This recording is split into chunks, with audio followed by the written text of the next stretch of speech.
Hello, everybody, and welcome to another episode of the Five Rounds Podcast, the only podcast out there with the cardio for those deep water championship rounds. I am Mags, and unfortunately, Carlos is a little bit delayed today, so it looks like I'll be recording on my lonesome.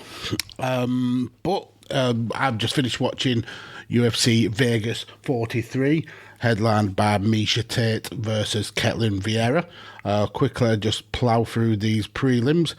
We started with Luana Pinheiro picking up the decision, and get used to that because we get a hell of a lot of decisions in this event. Very much kind of the antithesis of last week's event where we only got one decision. I think in this whole card we only got one actual finish. So again, Luana Pinheiro picked up the decision against Sam Hughes in the women's strawweight division. Then we got into the men's featherweight with Xia Yan picking up the decision against Sean Soriano. Then we went to the flyweight division with Cody Durden picking up the decision against Queeling Aore. Interesting stuff about Cody Durden. He was interviewed in the post fight by DC. Said some very kind of xenophobic comments, talking about sending Queeling back to China. DC cut the interview short. Fitzgerald on the commentary basically had to try and mask and kind of talk over what Cody Durden has said. He's took a lot of flack from the fans, took a lot of flack on Twitter from other fighters. He's come out and said it was because the fighter was disrespectful to him, and he meant sending him home with something to think about, which is all well and good if that was the case, but it turns out that Cody's got a long history of some horrific statements on Twitter. Racial, homophobic. So yeah, Cody Durden, Five Rounds will not ever condone his kind of talk towards their fellow man. It's absolutely horrific, and he certainly needs to think about his actions and his words and the consequences that they have. But he's clearly not worth the time that I've spent on him, so I apologise for that. We'll get back into these results.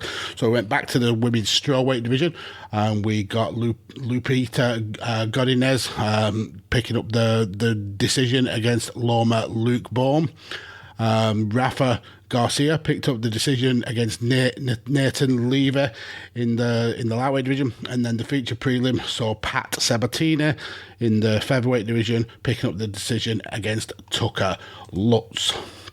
So then, going on to the main card, we opened with a bantamweight fight, two veterans of the game in Rani Yaya taking on Kyu Ho Kang. And yeah, this was a very interesting fight, two very different styles of fighting. Kang obviously really good on the feet and really good with his strikes, and Yaya always looking to go to ground. Use his wrestling skills, use his takedowns and his grappling to win his fights to the majority, I suppose.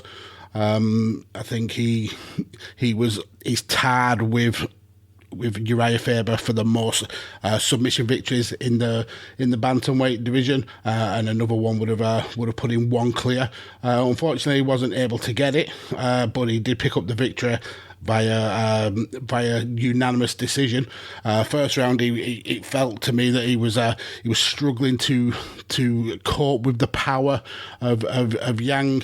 Yang was able to relatively easily stuff a lot of the takedowns that Yaya tried for, but he was landing the big right hook. That right hook was landing a hell of a lot of the time. Yaya got a lot of it got a lot of success, I suppose, with the inside leg kicks and trying for some nice combinations. He tried for a spinning back kick, which ended up with him being knocked off balance. He was actually sat down with a big right hand by Kang, but Kang wasn't able to capitalise on it. He wasn't willing to go to ground with Yaya, knowing how well Yaya fights on the floor. So eventually he lets Yaya get up, which ended up being a mistake, because coming into the second, and Yaya instantly takes the fight to the ground, and he essentially controls that whole round on the floor, off a lot of the time off his back, with Kang sprawled across him, but the body triangle was locked in place. Kang had no kind of way out. Very rudimentary defense on the ground. He was turning into the submissions a lot of the time. Luckily for him, in terms of the finish, his arm work was pretty good. He was able to kind of fend off Yaya locking in a choke of any means, but that didn't stop him from taking some annoying shots to the head. So like I said, that round was pretty much all spent on the ground. Going into the second, Yaya eventually starts. Going into the third, Yaya eventually starts landing some combinations on the feet, lands a couple of big shots, but that proves to not be a clever move, because Kang is able to rock him with another series of strikes. He goes down to the floor. Kang follows him down, but that was not a good move for Kang, because Yaya quickly grabs his neck, attempt for a guillotine, does a death roll. Eventually we get back to the feet, but Yaya still won't let go of that choke.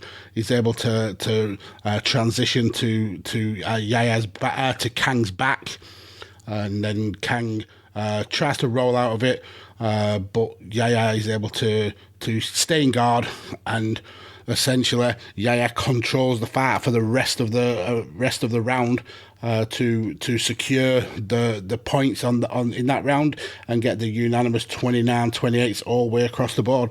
Great victory for Rani Yaya. A very tough opponent, but he seemed to find the game plan to be able to work his way out. So in the next fight, we get the only finish of the round, and unfortunately it's for Tala Santos against Joanne, formerly known as Calderwood. She got married, but only lost the Calder of her name. She now goes by Joanne Wood. First of all, congratulations to her for getting married. It was only a few weeks ago that she's got married, and she basically kept this fight going. She still hasn't even been on a honeymoon yet. I think she was originally meant to have a different opponent, but they fell out due to illness. So Tala Santos took the fight on late notice. A lot of bad blood between these two. Tala Santos obviously coming into the UFC with a really good record. I think she entered at 15-0. She's currently, before this fight she was 3-1 in the UFC, but really making some strides to push for a title weight in the flyweight division.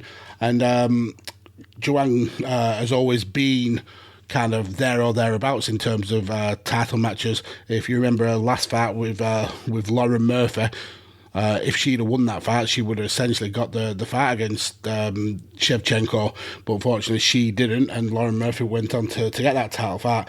And it just seems that when it gets to these big matches, Joanne, maybe her nerve goes, maybe she kind of loses focus, but yeah, she seems to struggle, and in this fight she really did struggle. She struggled with the reach of Santos, she struggled with the power of Santos. The shots that Santos was landing with the right hand were just absolutely gorgeous. Pretty early in the fight, she lands a big shot that puts Calderwood down, sits her essentially down on her backside with a shot. She takes some ground and pound after that, but she's able to kind of keep surviving, gets back to her feet. Seconds later, she's dropped again. This time, Santos is way more aggressive with the ground and pound.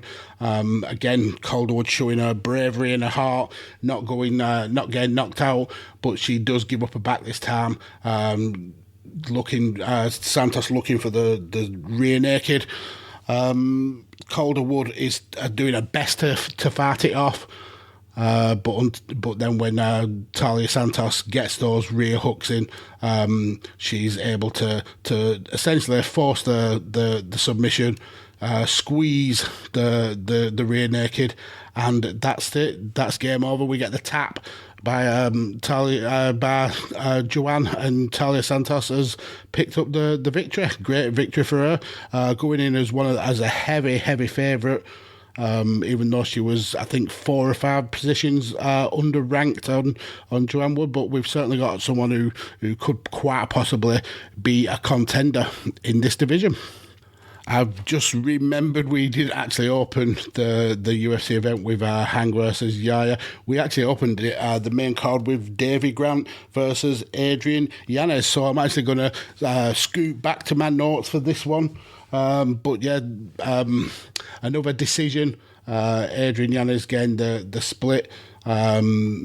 Interesting fact, Janice was easily the more active of the fighters, landing some of the bigger shots to the point where he eventually ends up causing a cut over Davey Grant's nose, which bleeds a hell of a lot, and maybe that influenced the judges a little bit, because there was a lot of blood loss from such a very, very tiny cut, but Grant was struggling to find his form and his range, I suppose. Kept switching stances, which is sometimes it's a sign that maybe you're not happy with your game plan.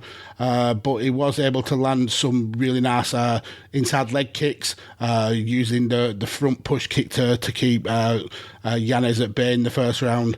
But Yanez was so quick and firing back at with his jabs and his straight punches that sends Davey Grant pedaling backwards towards the octagon cage. He then gets hit with another big punch, and how Davey Grant didn't get knocked down is beyond me. But he's able to keep on his feet, ending the round. Yanez clearly taking the lead in that first round. Going into the second, Yanez came out to finish the fight, sensing that this match was their wrap for the picking, landed some big shots, but then got fired back with some great combinations by Davey Grant. A couple of punches followed up by a head kick. Yanez tried to focus on the lead leg of Grant, but Grant was really trying to start mixing it up in this second round, landing a spinning back fist and then a knee. But the knee ended up to be his undoing, because that meant that Yanez had the opportunity to catch it and take the fight to the ground. And then we got a poke in the eye with Yanez. Essentially, it looked like Davey Grant's finger grazed over the closed eyelid of Yanez. The doctor comes in, gets a wipe, fight continues, and we'll get more onto eye pokes in a little while. But Yanez goes straight back for the leg kicks, and Grant goes straight for the takedown, which is stuffed. The Yanez then started firing off just jab after jab after jab. Grant, he counters these with some big punch combinations. Then he lands a really nice looking looping right hand that looks like it was almost like going for a shot to the body, but ends up essentially landing on the side of the temple. He follows that up with a flying knee and some big combinations, but kind of like the end of the first round, but with the opposite fighter, Yanez is able to eat those shots and take them and not get knocked down. So that meant going into the third round, especially for me, it was kind of all to play for. So Yanez starts his third round with chops to the lead leg. Ends up landing some big jabs to the nose, which just makes the nose absolutely explode. Grant starts throwing the flying knee, unable to quite make enough connection to worry Janice. Getting to the last 30 seconds of the fight, they just start then throwing leather, landing big shots, but nobody going down. Grant does finally land another knee. The fight ends and we go to the judges' scorecards. Adrian Yanez wins via split decision. But the interesting part of the judges' scorecards is that the two judges that went for Yanez gave it 29-28, which would make sense, with Yanez really dominating in the first round and then probably edging it in more in the third. But one judge, Tony Weeks, gave all 3 rounds to Davey Grant, which is baffling to me. Adrian Yanez picks up the victory, great victory for him, and he moves on. I think he's still unbeaten in his UFC career, so props to him. So let's get back on track with the timeline, go to the co-main event. This was in the welterweight division, watched by welterweight kingpin and arguably best welterweight in the world ever, Kamaru Usman. And just before we get to the fact, what a champion he is, that he still comes to these really small UFC events in the Apex to analyse and check out potential future opponents. You don't really see a lot of the big name champions coming to these small events, so props to Kamaru Usman for being such a workhorse and such a star in that division, that he's always checking on who his next challenger could be. Looking maybe potentially at Michael Chiesa, who was going into this fight ranked 5th, I think. Obviously with Usman essentially clearing out a lot of the rest of the division. His number of challenges are getting a little bit thin on the ground, perhaps. But he may need to change his focus onto somebody else, because Sean Brady absolutely dominated Michael Chiesa, at least for the first 2 rounds of this fight. And I spoke earlier in the Davey Grant and Rani Yahya fight about eye pokes. In this fight, eye pokes become a lot more prevalent, especially in this first round. Within a few seconds, Michael Chiesa accidentally rakes the eye of Sean Brady, calls it fairly, says, sorry, my bad, and we get a little bit of a stoppage. Herb Dean checks him over, and the fight starts again. Then after another 30 seconds or so, Brady lands a big right hand, and he gets poked in the eye again.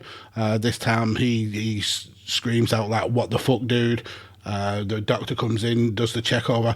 We get the benefit of a replay, and it's, even though Chiesa should be in charge of his weapons, that's the rule. You always get warned by the referee that you are in charge of your weapons, and you basically can get dock points if you're not willing to control them. But this was one of the weirdest eye pokes that I've certainly seen in my time as an MMA fighter.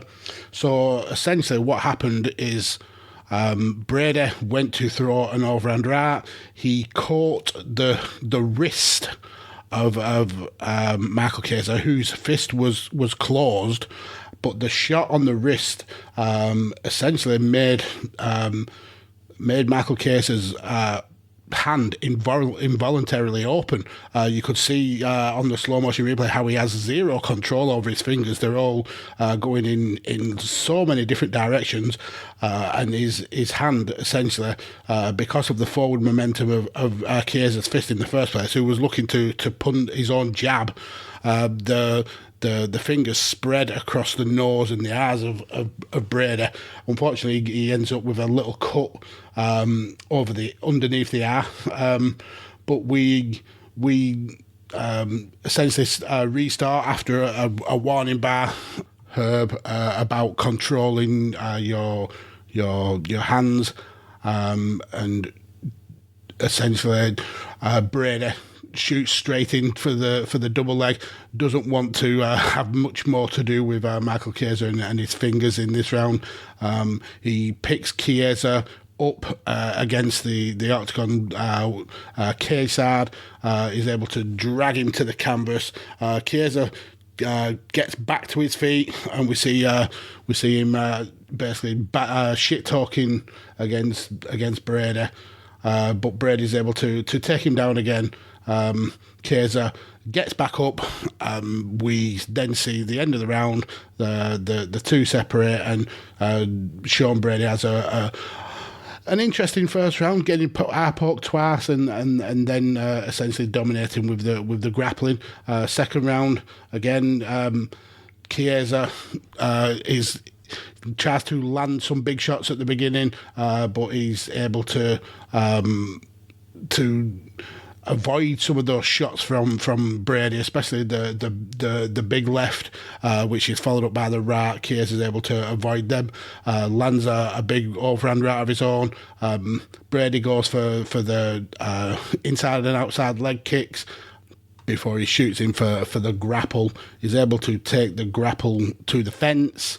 Brady then lifts up Chiesa and is able to slam him down again, gets control of Chiesa's back, gets his hooks in. Not a lot of action or worry in terms of Chiesa getting submitted, but he certainly is controlled on the floor. Is pretty much unable to get out of the hooks with the legs, and spends the majority of the rest of the round basically fending off the submission.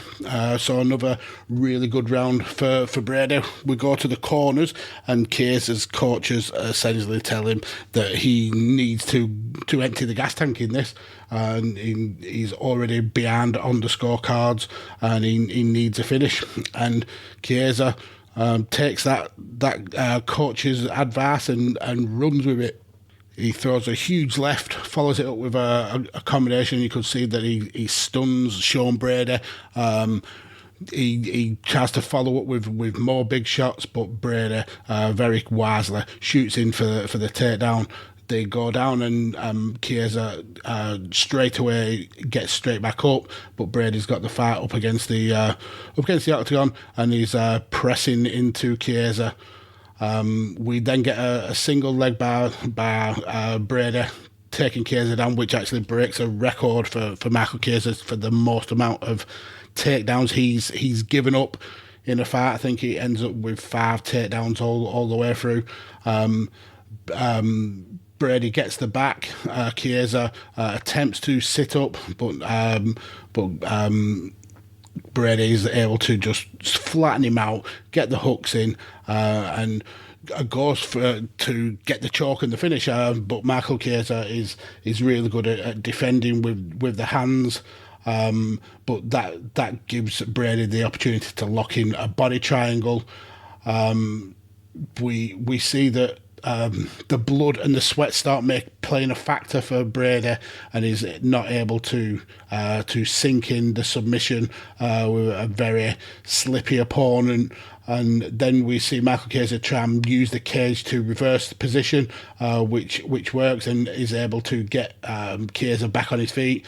He lands some big shots, a massive uppercut and a knee into the chest, which looked like from one angle that it actually winded Sean Brady, but from the replay you can see that Sean Brady actually catches it and uses it to force Chiesa up against the fence again. We see Chiesa throw Brady onto the floor, get into side control, gets full mount and starts just laying into Sean Brady, looking for the finish. Unfortunately for Michael Chiesa, he just ran out of time as Sean Brady was essentially just surviving. But he did enough work in those first 2 rounds to pick up the victory, and all 3 judges gave the result 29-28 to Sean Brady, who's now 15-0 in his MMA career, 5-0 here in the UFC. So yeah, he'll be looking for a big fight next. We see Daniel Cormier trying to tease him into calling somebody out, but Sean definitely not up for challenging anyone. Basically saying to fighters, "You want me, you come and get me." So then next up, the main event, Miesha Tate on a comeback run in the UFC, takes on Ketlen Vieira. This was not a good fight for Miesha at all. I think she was incredibly dominated. Still ended up going to decision, but this was a very, very dominant performance by Ketlen Vieira for at least 4 of the rounds.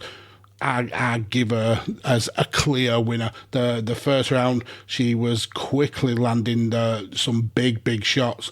That right hand of hers was able to land time and time again. And DC made an interesting point on commentary going towards the end of the fight that she didn't realise just how much damage she was doing to Miesha Tate, because those right hands were landing all the time, big shots, but she didn't follow up. And in fact, going towards the end of the first round, she actually went for a takedown, which Miesha Tate is able to stuff. But yeah, she didn't have the confidence in the big shots that she was giving to essentially keep that up, and she was landing a lot and making a lot, giving Miesha Tate a lot of damage and a lot to think about. Tate did land some big shots of her own, landing a good 1-2 combination through the middle quite a few times, but all the way through the first, the second, and the third, this was Vieira really damaging Miesha Tate with that right jab. You could tell she was the much bigger, much rangier fighter, and she had way more power than Miesha Tate.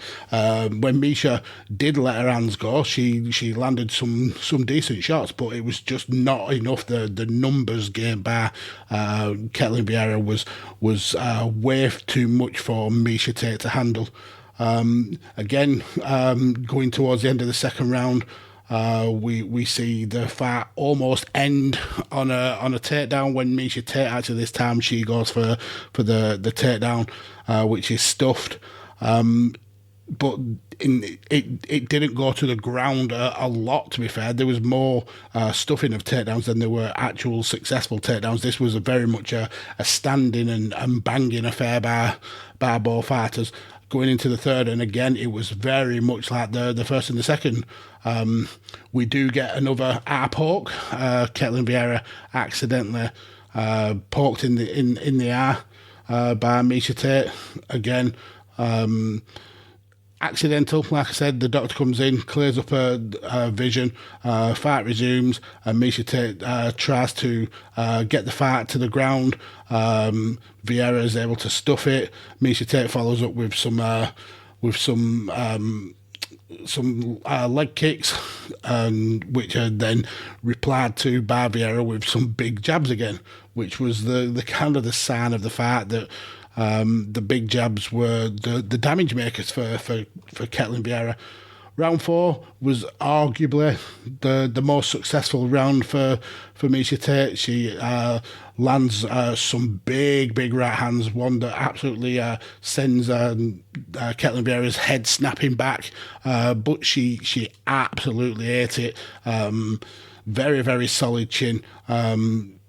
Tate ends up shooting, and they both essentially bounce off the fence, and Tate ends up with a hook in against the fence, tried to get the backpack on, but Ketlen was able to turn it around and now essentially be face to face with Tate. Tate using her great grappling skills, very underrated grappling skills, to get double underhooks. Slaps Ketlen Vieira across the face a couple of times, but we eventually get a separation, and Tate lands a big knee to the body. Ketlen answers this with some uppercuts. You can see that the fast pace of this fight was certainly affecting him going into this fourth round, coming out of this fourth round. but there was it was a very, very good round for Miesha Tate, but it was very much too little too late, and she definitely needed a finish going into the last round. The Ketlen Vieira was just the much bigger, much stronger, much longer opponent. Going in the fifth, we see essentially some dirty boxing in the pocket. Ketlen Vieira landing some bigger shots. We get a push kick by Miesha Tate. Then we see a shot by Ketlen that explodes Miesha Tate's nose, and we see blood just pouring everywhere. Ketlen follows these up with jabs. Miesha Tate tries to land a head kick. Ketlen Vieira misses on a few of the jabs. We see a couple of body kicks. We see a little bit of grappling again. And as the horn sounds, we see a separation. Miesha Tate, heart of gold, absolutely gave all of the effort that she could have done. But this was a huge fight for Ketlen Vieira. All three judges go the way of Ketlen Vieira. One judge giving Miesha Tate 2 rounds. Two judges giving Miesha Tate 2 rounds, rounds 3 and 4. I personally gave round 3 to Ketlen, but I can understand why. Junichiro Kamijo gave 4 rounds to 1 to Ketlen, scoring that 4th round in the favour of Miesha Tate. But yeah, Ketlen goes on to win, and perhaps we've got another challenger for Amanda Nunes in this fight. So who's to say? Anyway, there's no UFC next week. Finally got a week off, and boy, do we need it here at 5 rounds. But that doesn't mean to say you won't be getting any content. There'll still be some of the unique content that 5 rounds are known for when there is a lull in the UFC. But we are back on the 5th of December, where we have the fight night, which is headlined by Rob Font taking on Jose Aldo. Rob Font hoping that winning that match will essentially push him towards a title match. So we'll see how that one goes. But that's all from me today. So you can follow me on Twitter at PodfatherMags. Follow Carlos at Kirby_Carlos. Follow the show at 5 Rounds Pod on all the social medias. Definitely follow and check out the rest of the content from the amazing networks we are so lucky to be a part of. That's The Chair Shot, that's Visionaries Global Media, and that's right here on Radio Tekkers. Thank you all for listening, and that is the end.